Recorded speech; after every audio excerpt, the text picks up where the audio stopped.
نبی پاک علیہ السلام نے فرمایا کہ اس رمضان کا جو پہلا حصہ ہے وہ رحمت ہے، درمیان والا حصہ مغفرت ہے اور آخری حصہ جہنم سے آزادی ہے، جس کو ہم آسانی کے لیے یہ کہتے ہیں کہ پہلا عشرہ رحمت کا ہے اور دوسرا مغفرت کا۔ تو مغفرت والا عشرہ شروع ہو گیا۔ مغفرت اللہ کی معافی کو کہتے ہیں کہ جس کو اللہ معاف فرما دے۔ یہ بہت بڑا فضل ہے کہ جس کی اللہ مغفرت ہی فرما دے، باقی راہ کیا ہے۔ استغفار کا معنی ہوتا ہے معافی مانگنا۔ تو قرآن پاک میں اس کا بار بار حکم ہے۔ پچھلے جو انبیاء آئے انہوں نے اپنی قوموں کو بھی استغفار کا کہا۔ استغفار کے دنیاوی فائدے بھی ہیں اور آخرت کے فائدے تو ہوں گے ہی۔ دنیاوی فائدے بہت زیادہ ہیں۔ قرآن پاک میں جو بیان ہوا، چند آیتیں میں آپ کے سامنے رکھوں گا۔ قرآن پاک کی سورۃ نوح پارہ 29 میں موجود ہے۔ اس میں حضرت نوح علیہ السلام نے اللہ کی بارگاہ میں عرض کی، فَقُلْتُ اسْتَغْفِرُوا رَبَّكُمْ، مولا میں نے اپنی قوم سے کہا تھا کہ اپنے رب سے استغفار کرو۔ يُرْسِلِ السَّمَاءَ عَلَيْكُمْ مِدْرَارًا، تم استغفار کرو، رب تعالیٰ تم پر موسلا دار بارش عطا فرمائے گا۔ استغفار سے بارش بھی ہو جاتی ہے۔ پھر فرمایا یہاں پر معاملہ اصل میں یہ ہے کہ لوگ سمجھتے ہیں کہ شاید جب بارش زیادہ آ رہی ہو تو حد سے بڑھ رہی ہو تو اس وقت استغفار پڑھتے ہیں، یا پھر گرج زیادہ ہو تو لوگ کہتے ہیں استغفار پڑھو بھائی، یا خدا نہ خواستہ اللہ نہ کرے کوئی زلزلے کے جھٹکے لگے تو اس وقت لوگ سمجھتے ہیں کہ بس اب استغفار پڑھنی، یعنی جب اپنی جان کا خطرہ نظر آتا ہے اس وقت استغفار اب پڑھی جاتی ہے۔ حالانکہ اس طرح کی بات نہیں ہے، بلکہ ہر موقع پر خوشی میں غمی میں جس طرح کے بھی حالات ہوں استغفار کی بڑی برکات ہے اور یہ پڑھی جائے گی۔ اس کا مطلب صرف یہ نہیں ہوتا کہ جہاں ڈر لگ رہا ہے تو اس وقت استغفار پڑھ لو، بلکہ رب تعالیٰ سے ہر وقت استغفار کی جائے گی۔ رسول کریم علیہ الصلوۃ والسلام فرماتے ہیں کہ میں روزانہ 100 مرتبہ سے بھی زیادہ استغفار کرتا ہوں۔ نبی پاک علیہ السلام کو تو نہیں نا کوئی فکر، اس کے باوجود فرماتے ہیں کہ میں 100 مرتبہ سے بھی زیادہ، 100 مرتبہ روزانہ، اور ایک روایت میں 70 مرتبہ سے بھی زیادہ میں استغفار کرتا ہوں۔ رسول کریم علیہ السلام نے استغفار اس لیے کی کہ میری امت کرے۔ صحابہ کرام فرماتے ہیں کہ ہم تو ایک مجلس میں گنا کرتے تھے کہ نبی پاک علیہ السلام 100 مرتبہ استغفار پڑھ لیا کرتے تھے۔ حضرت نوح علیہ السلام نے کہا اگر تمہیں بارش چاہیے یرسل السماء علیکم مدرارا، استغفار تم کرو، تمہارا رب تمہیں بارش بھی عطا کر دے گا اور موسلا دار بارش دے گا کہ سارا کات ختم۔ اس کے بعد اگلی بات فرمائی کہ وَيُمْدِدْكُمْ بِأَمْوَالٍ وَبَنِينَ، اگر کسی کو شکایت ہے کہ بیٹے نہیں ہوتے یا جس کو یہ پریشانی ہے کہ میرے کاروبار میں برکت نہیں ہے، تو ان الفاظ پر غور کیجئے۔ حضرت نوح علیہ السلام نے اپنی قوم سے کہا تھا تم استغفار کرو، بارش بھی ہوگی اور رب تعالیٰ تمہاری مدد کرے گا بیٹوں کے ذریعے اور مالوں کے ذریعے، یعنی تمہارے مال میں بھی برکت ہو جائے گی، اللہ تمہیں اولاد بھی عطا فرما دے گا۔ یہ وظیفہ قرآن پاک کا۔ اس کے بعد اگلے بھی الفاظ ہیں وَيَجْعَلْ لَكُمْ جَنَّاتٍ، اور تمہیں وسیع باغات عطا فرما دے گا، تمہارے لیے باغات ہوں گے، یعنی جب بارش ہوگی تو پھر باغ کے اندر پھل بھی زیادہ ہوگا۔ تو جس کو اگر زراعت کے اندر فصلوں کے اندر برکت چاہیے وہ بھی استغفار کیا کرے۔ اور پھر فرمایا وَيَجْعَلْ لَكُمْ أَنْهَارًا، اور تمہارے لیے نہریں بھی جاری کر دے گا، یعنی پانی کا مسئلہ بھی حل ہو جائے گا۔ تو یہ استغفار کی برکات ہیں جو اس ایک جگہ بیان ہوئی ہیں۔ حضرت سیدنا حسن بصری رحمۃ اللہ علیہ آپ تابعی ہیں، ان کے پاس حضرت ربیع بھی موجود تھے۔ کہتے ہیں کہ بندہ آیا اور اس نے آپ سے کہا کہ حضور ہمارے علاقے میں بارش کوئی نہیں ہو رہی، کافی دیر ہو گئی ہے، لوگ پریشان ہیں، تو آپ کوئی وظیفہ ہمیں بتا دیں۔ تو آپ نے کہا کہ استغفار کی کثرت کرو، استغفار کرو۔ اس کے بعد ایک اور بندہ آ گیا، وہ چلا گیا، ایک اور آ گیا۔ دیکھیے ڈاکٹروں کے پاس آتے ہیں لوگ دوائی لینے کے لیے، اور اللہ کے اولیاء، اللہ کے نیک بندوں کے پاس وظیفہ لینے کے لیے آتے ہیں۔ وہ بھی اسی طرح مرجع ہوتے ہیں، جس طرح دوائی عمل کرتی ہے اسی طرح وظیفہ بھی عمل کرتا ہے۔ دیکھیے نا حضرت فاطمہ الزہرا رضی اللہ تعالیٰ عنہ، آپ کے تو ہاتھ میں کیا تھے، چھالے پڑ جاتے تھے کام کی وجہ سے۔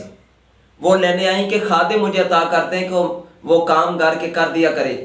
تو نبی پاک علیہ السلام نے خادم کی جگہ فرمایا میں تمہیں ایسی تسبیح بتاتا ہوں جو خادم سے بھی بہتر ہے۔ چاہیے کام فزیکلی کام کرنا ہے، لیکن پھر بھی رسول کریم علیہ الصلوۃ والسلام خادم کی جگہ وظیفہ دے رہے ہیں اور فرما رہے ہیں 33 بار سبحان اللہ کہو۔ 33 بار الحمدللہ اور 34 بار اللہ اکبر پڑھ لیا کرو، یہ غلام سے بھی بہتر ہے، وظیفوں کی بھی بڑی طاقت ہے۔ اچھا آپ نے کہا استغفار پڑھو، وہ چلا گیا، دوسرا بندہ آ گیا، تھوڑی دیر کے بعد تو اس نے کہا کہ حضور میرے اولاد کوئی نہیں ہو رہی، تو آپ نے کہا تم بھی استغفار پڑھا کرو اور کثرت سے پڑھو استغفار۔ وہ چلا گیا تو تیسرا آیا، تو اس نے پوچھا وظیفہ کہ حضور میرے پاس مال میں برکت کوئی نہیں ہے، روزی میں برکت نہیں ہو رہی، کاروبار صحیح نہیں چل رہا، تو آپ نے کہا استغفار پڑھا کرو اور کثرت سے پڑھو، زیادہ پڑھو۔ وہ بھی چلا گیا، ایک اور بندہ آ گیا، کہنے لگا کہ حضور میں کسان ہوں تو میری فصلیں ہیں لیکن برکت کوئی نہیں، روزی جس طرح آج کل لوگ کہتے ہیں کہ خرچہ ہی پورا نہیں ہوتا، تو آپ نے کہا کہ کثرت سے استغفار کرو۔ حضرت ربیع کہتے ہیں میں نے کہا آپ کے پاس مختلف لوگ آئے اور ہر کسی کی پریشانی جدا تھی، لیکن وظیفہ سب کو ایک ہی دیا ہے۔ اس بات کو اس طرح سمجھیے کہ مثلا ڈاکٹر صاحب کے پاس کوئی ایک بندہ بیٹھا ہوا ہے، ایک بندہ ڈاکٹر صاحب کے پاس مریض آیا، اس نے کہا میرے سر میں درد ہے، اس نے کہا چلو ڈسپرین کی گولی کھاؤ۔ ایک بندہ آیا، وہ کہے کہ میرے پیٹ میں درد ہے، ڈاکٹر صاحب کہے ڈسپرین کی گولی کھاؤ۔ ایک کہے میرے پاؤں میں درد ہے، ڈاکٹر صاحب اس کو بھی ڈسپرین کی گولی دے دیں۔ اور اگر کوئی اور آئے کہ میری کمر میں درد ہے، اس کو بھی ڈسپرین کی گولی دیں، تو جو یہ صرف سمجھانے کے لیے، تو جو ساتھ بیٹھا ہوگا وہ کہے گا کہ یار ان کو پریشانیاں جدا ہیں لیکن دوائی ایک ہی کیوں؟ حضرت ربیع نے حضرت حسن بصری سے پوچھا کہ ان کی پریشانیاں جدا تھیں لیکن آپ نے وظیفہ ایک ہی دیا، وجہ کیا ہے؟ فرمایا وجہ کچھ اور نہیں ہے، قرآن پاک ہی پڑھ لو۔ اور یہی سورۃ نوح کی آیتیں پڑھی اور فرمایا سورۃ نوح میں رب تعالیٰ فرماتا ہے کہ حضرت نوح علیہ السلام نے اپنی قوم سے کہا تھا تم استغفار کرو، یرسل السماء علیکم مدرارا، تمہیں موسلادھار بارش بھی عطا کرے گا، وَيُمْدِدْكُمْ بِأَمْوَالٍ وَبَنِينَ، اور مالوں اور بیٹوں کے ذریعے تمہاری مدد بھی کرے گا، وَيَجْعَلْ لَكُمْ جَنَّاتٍ وَيَجْعَلْ لَكُمْ أَنْهَارًا، اور تمہارے لیے باغات بھی جاری کر دے گا اور تمہارے لیے نہریں بھی جاری کر دے گا۔ لہذا یہ استغفار کی برکات ہے اور رب تعالیٰ بڑا خوش ہوتا ہے توبہ سے، استغفار سے۔ علیحدہ طرح متوجہ کرنے والی ایک حدیث پاک مسلم شریف کے اندر ہے، رسول کریم علیہ السلام نے فرمایا کہ اگر تم اللہ کی نافرمانی نہ کرو، بالکل فرمانبرداری کرو اور سمجھو کہ ہم تو فرمانبردار بڑے ہیں تو استغفار کرنا چھوڑ دو، ہاں اللہ کی نافرمانی بھی نہ کرو، نیکیاں ہی صرف کرو، تو رب تعالیٰ تمہیں نہیں رکھے گا دنیا میں، تمہیں ختم کر دے گا اور ایسی قوم لے آئے گا جو گناہ بھی کرے گی اور اللہ سے استغفار بھی کرے گی۔ یعنی رب کو پسند ہے کہ اس سے استغفار کی جائے، غلطی ہو تو اللہ سے معافی مانگی جائے تاکہ پتہ چلے کہ یہ کسی کو مانتا ہے۔ دیکھیے نبی پاک علیہ السلام فرماتے ہیں جب بندہ توبہ کرتا ہے نا اللہ کی بارگاہ میں اور کہتا ہے کہ مولا مجھے معاف فرما دے، تو رب تعالیٰ فرشتوں سے کہتا ہے کہ دیکھو یہ مانتا ہے کہ کوئی اس کا رب ہے، دیکھو یہ مانتا ہے کہ کوئی اس کو پکڑ سکتا ہے، اور یہ بھی اس کو پتہ ہے کہ کوئی اس کو معاف بھی کر سکتا ہے، اس کو فکر ہے، اور اس لیے دیکھو مجھے سے معافی مانگ رہا ہے، جاؤ میں نے اس کو معاف کر دیا ہے۔ تو یہ جو ہے برکات ہے۔ نبی پاک علیہ السلام نے تو اس کی مثال بیان کی، فرمایا کہ بندہ جا رہا ہو صحرا کے اندر اور اس کے پاس سامان سے لدا ہوا اونٹ ہو، بندہ آرام کے لیے تھوڑا سا لیٹے، جب اٹھے بیدار ہو تو نہ اونٹ ہو نہ سامان ہو، پریشان ہو جائے کہ میرے ساتھ بنے گا کیا، صحرا ہے، قریب کوئی جگہ بھی نہیں جہاں سے کچھ اور لے سکے۔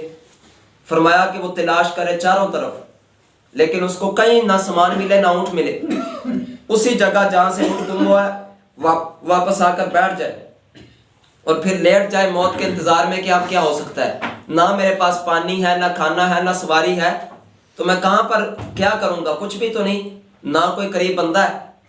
فرمایا وہ بس لیٹ جائے موت کی امید سے، اچانک اس کی نظر جو اٹھے تو اس کا سامنے اونٹ بھی موجود ہو اور ساتھ میں سامان بھی موجود ہو۔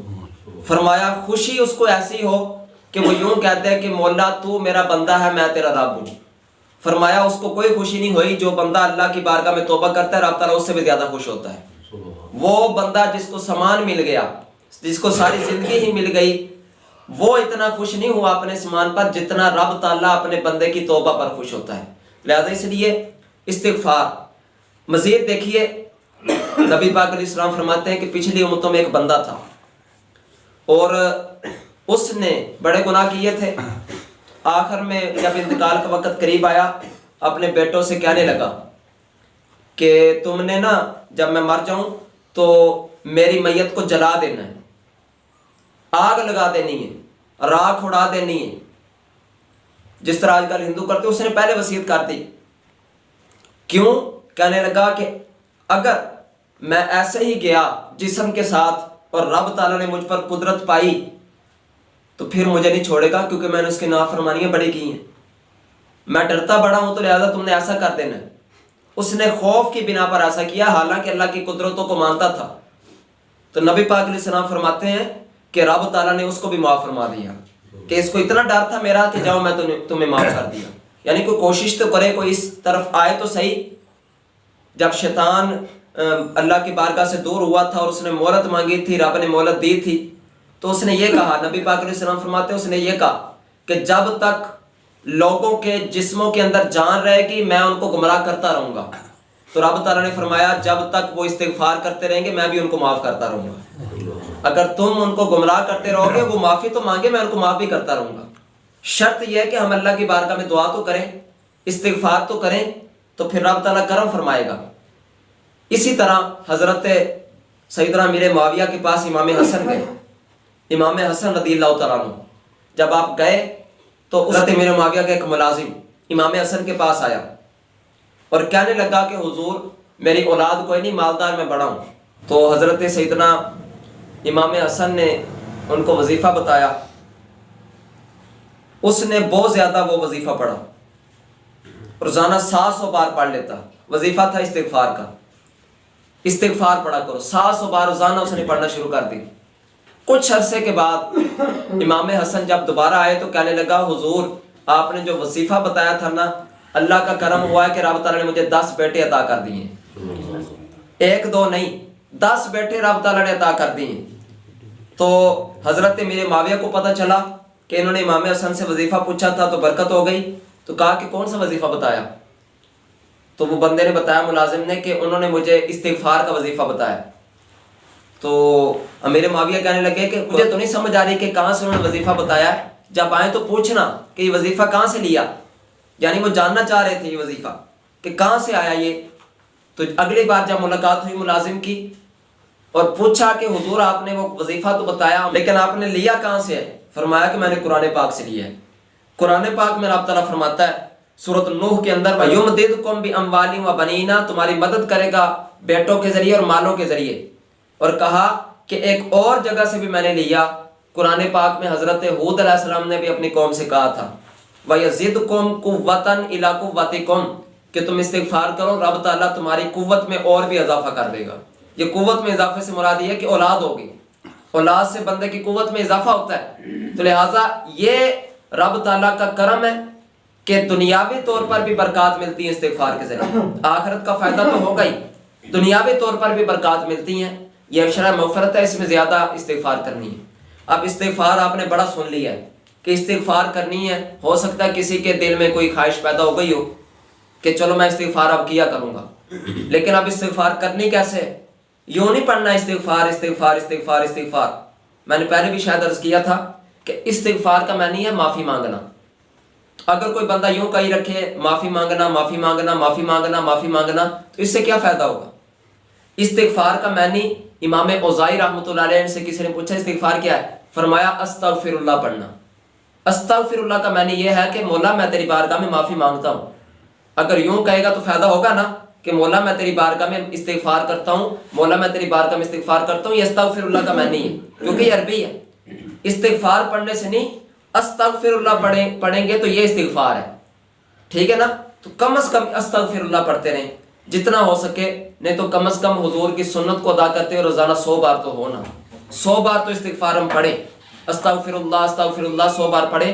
اگر کوئی اس میں اضافہ کرے تو یوں استغفر اللہ من کل ذنب اذنبتہ واتوب الیہ، یا 5واں کلمہ بھی ایک کلمہ استغفار ہے، یا سید الاستغفار بھی حضور نے بتائی ہے بخاری شریف کے حدیث پاک کے اندر، وہ یاد کوئی کر لے، وہ بھی اتنا مشکل نہیں۔ لہذا کچھ نہ کچھ ضرور ہو، بندہ استغفار کرتا رہے، رب تعالیٰ ضرور کرم کرے گا، دنیاوی فائدہ بھی ہے، آخرت کا فائدہ بھی ہے۔ نبی پاک علیہ السلام فرماتے ہیں کہ اگر کوئی لازم کر لے اپنے اوپر استغفار، یعنی پڑھتا رہے، چھوڑے نہ، یعنی روزانہ پھر وہ چھوڑے نہ، پوری زندگی کا وظیفہ ہو جائے، جس طرح روزانہ کھانا کھاتا ہے کہ چھوڑتا نہیں کھانے کو، جس طرح روزانہ کھانا کھاتا ہے، جس طرح روزانہ پانی اس کے لیے ضرورت ہے، اس طرح استغفار کو بھی لازم کر لے، وہ روزانہ پڑھا کرے۔ فرمایا کہ رب تعالیٰ ہر تنگی میں اس کے لیے آسانی پیدا فرما دے گا۔ وَيَرْزُقْهُ مِنْ حَيْثُ لَا يَحْتَسِبُ، اور رب تعالیٰ اسے وہاں سے رزق عطا کرے گا کہ اس نے کبھی سوچا بھی نہیں ہوگا کہ ادھر سے بھی کچھ آئے گا، رب تعالیٰ وہاں سے اس کو دے گا۔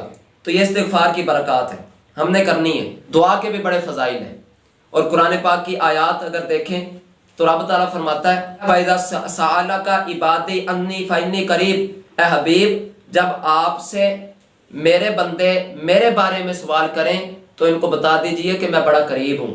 اجیب دعوت الداعی اذا دعان، جب بھی کوئی بندہ مجھ سے دعا کرے میں اس کی دعا قبول کرتا ہوں۔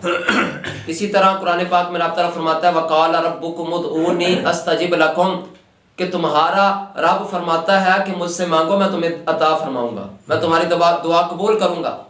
اور ایک اور جگہ آپ کو بتاؤں کہ دعا کی کتنی برکات ہیں، اور جو دعا کرنے والوں کو پسند نہیں کرتا رب تعالیٰ تو اسے جہنم میں ڈالے گا۔ میں آپ کو ایک قرآن پاک کی سورۃ مومنون ہے، اس کا آخری رکوع ہے، اس میں جہنمی کہیں کہ ربنا اخرجنا منہا فإن عدنا فإنا ظالمون، مولا ہمیں جہنم سے نکال دے، اگر ہم نے دوبارہ یہی غلطی کی تو پھر ہم واقع ظالم ہوں گے، ایک بار معاف کر دے۔ تو رب تعالیٰ کیا فرمائے گا؟ قَالَ اخْسَئُوا فِيهَا وَلَا تُكَلِّمُونَ، رب فرمائے گا ذلیل و رسوا ہو کر اسی میں پڑے رہو، وَلَا تُكَلِّمُونَ، مجھ سے بات بھی نہ کرو۔ کیوں؟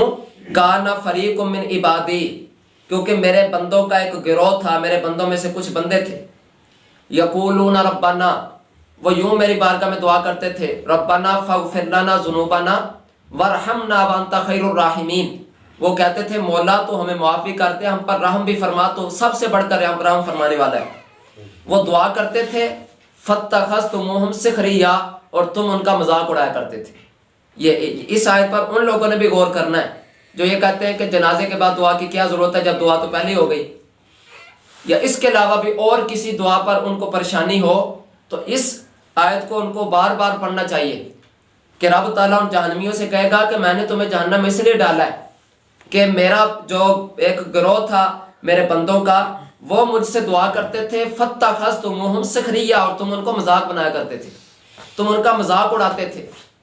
تو آج کے دن انی جزیتہم اليوم بما صبروا، اگلی آیت میں کہ میں آج کے دن ان کے صبر کی وجہ سے، وہ تمہاری باتیں برداشت کر کے دعا نہیں چھوڑتے تھے، وہ صبر کرتے تھے، ان کے صبر کی وجہ سے میں ان کو جزا عطا یہ کروں گا انہم ہم الفائزون، کہ وہی کامیاب ہیں۔ لہذا اس لیے دعا یہ بڑی برکات ہے اس کی۔ حضور فرماتے ہیں الدعاء سلاح المومن، دعا تو مومن کا ہتھیار ہے، اور فرمایا الدعاء مخ العبادہ، دعا تو عبادت کا مغز ہے، مغز کے بغیر تو کوئی چیز کسی کام کی نہیں، اگر مغز نہ ہو تو بندہ عقل والا ہی نہ رہے، تو لہٰذا عقل بندے کی اگر مغز کے ساتھ آتی ہے تو عبادت کا مغز بھی پھر دعا ہے، اس کے بغیر چارہ نہیں۔ ایک حدیث یہ کہ نبی پاک علیہ السلام فرماتے ہیں کہ ہر فرض نماز کے بعد بھی اللہ دعا قبول فرماتا ہے۔ فرض نماز کیونکہ اللہ کی عبادت کی ہے، اور رب تعالیٰ اپنی عبادت سے جب راضی ہوتا ہے تو پھر جب کسی کو راضی کر کے کچھ مانگا جاتا ہے تو زیادہ عطا کیا جاتا ہے۔ ویسے تو جب بھی مانگے گا اللہ قبول کرے گا۔ نبی پاک علیہ السلام نے وضاحت کیا کہ دعا کی قبولیت سے مراد کیا ہے۔ اصل میں نا لوگ پریشان ہو جاتے ہیں، میں نے تو مانگا تھا دعا تو قبول ہوئی نہیں، قرآن پاک کی آیت ترجمہ پڑھے تو وہ تو یہ ہے کہ اللہ کہتا ہے میں قبول کروں گا، میں نے تو پتہ نہیں کتنے دعائیں کی ہیں قبول ہی نہیں ہوئی۔ تو نبی پاک علیہ السلام نے اس کی وضاحت کی ہے، فرمایا کہ جب تم اپنے رب سے دعا کرو ضرور قبول کرتا ہے، لیکن فرمایا اگر وہ چاہے تو جو مانگا گیا اسی کو عطا کر دے، یہ ہے پہلا درجہ دعا کی قبولیت کا، یہ بھی قبول ہے۔ فرمایا چاہے تو وہ مانگ کچھ اور رہا تھا لیکن رب تعالیٰ جانتا تھا کہ آئندہ اس کو فلاں تکلیف آنے والی ہے، تو اس دعا کی برکت سے جو چیز مانگ رہا تھا وہ تو اس کو نہیں دی، ہاں اس دعا کی وجہ سے وہ جو پریشانی آنے والی تھی رب تعالیٰ نے وہ دور فرما دی۔ یہ بھی دعا کی قبولیت ہی تو ہے، کیونکہ اگر دعا نہ کرتا تو پھر وہ پریشانی اس پر آ جاتی، دعا کی وجہ سے وہ پریشانی دور ہو گئی۔ اور فرمایا کئی بار رب تعالیٰ اس دعا کو اپنے پاس ذخیرہ رکھتا ہے کہ جب روز قیامت بندہ اللہ کی بارگاہ میں جائے گا تو اس دعا کا اس کو اجر عطا فرمائے گا۔ اور حضور فرماتے ہیں جب روز قیامت اجر پتہ چلے گا نا دعا کا کتنا ہے جو قبول نہیں ہوئی تھی، یعنی قبول نہ ہونے سے مراد یہ کہ اللہ نے اپنے پاس رکھی تھی، تو فرمایا کہ بندے خواہش کریں گے کہ کاش میری کوئی دعا قبول نہ ہو، کوئی دعا نہ قبول ہوتی تاکہ یہ سارا اجر میں پا لیتا ہوں۔ تو یہ دعا کی برکات ہے۔ دعا کا طریقہ کیا ہے؟ حدیثوں میں 3 چیزیں آئی ہیں، یا تو سینے کے برابر ہاتھوں کو اٹھایا جائے، یا چہرے کے برابر، یا اتنا ہاتھوں کو بلند کیا جائے کہ بغل کی سفیدی نظر آئے، مطلب یہ کہ پورا بازوؤں کو اوپر کر لیا جائے. یہ 3 طریقے ہیں. دعا کا جو قبلہ ہے وہ آسمان ہے، اور دعا کا طریقہ، دعا کا اعلیٰ ہاتھ ہے اور ہاتھ کی ہتھیلیاں.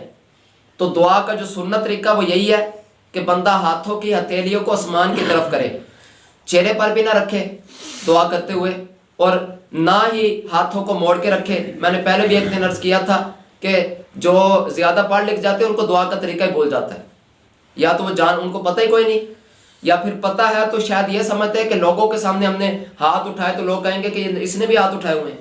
مذاق کے علاوہ کل خانیوں پر کبھی غور کیجئے گا کہ جو MNA MPA اگر کہیں پر آ جائیں یا کوئی اس طرح کے بڑے عہدے دار آ جائیں تو ان کو تو دعا کا طریقہ کوئی نہیں آتا. انہوں نے پیٹ کے نیچے ہاتھ رکھے ہوتے ہیں اور ہاتھ موڑے ہوتے ہیں اور ادھر ادھر دیکھ رہے ہوتے ہیں، یہ اللہ سے مانگ رہے ہیں. یا تو وہ یہ سمجھتے ہیں کہ ہماری شان میں کمی آ جائے گی اگر ہم نے لوگوں کے سامنے، اللہ کے سامنے ہاتھ اٹھائے. لہٰذا یہ بڑی خطا ہے. اس لیے غور کرنا ہے، جس کو اللہ کی بارگاہ میں مانگنے کا طریقہ نہیں وہ مسلمانوں کا حکمران ہے، وہ مسلمانوں کا لیڈر ہے. عجیب ہی بات ہے کہ جس کو اپنے رب سے مانگنے کا طریقہ کوئی نہیں وہ ہمارا حکمران ہے. تو پھر اسی طرح ہی ہے کہ جس طرح اب دیکھیے نا، انجن ہی خراب ہو ریل گاڑی کا تو ریل گاڑی نے کیا تیز چلنا ہے؟ وہ ہم نے خود بھی تو اپنا انجن اسی طرح کا لگایا تو پھر اسی طرح ہی امت چلے گی، پھر اسی طرح ہی پریشانیاں ہوں گی. تو لہٰذا اس لیے غور کریں. دعا و استغفار کی بڑی برکات ہے. اللہ تعالیٰ سے دعا ہے جو کچھ سنا اپنی بارگاہ میں قبول و منظور فرمائے.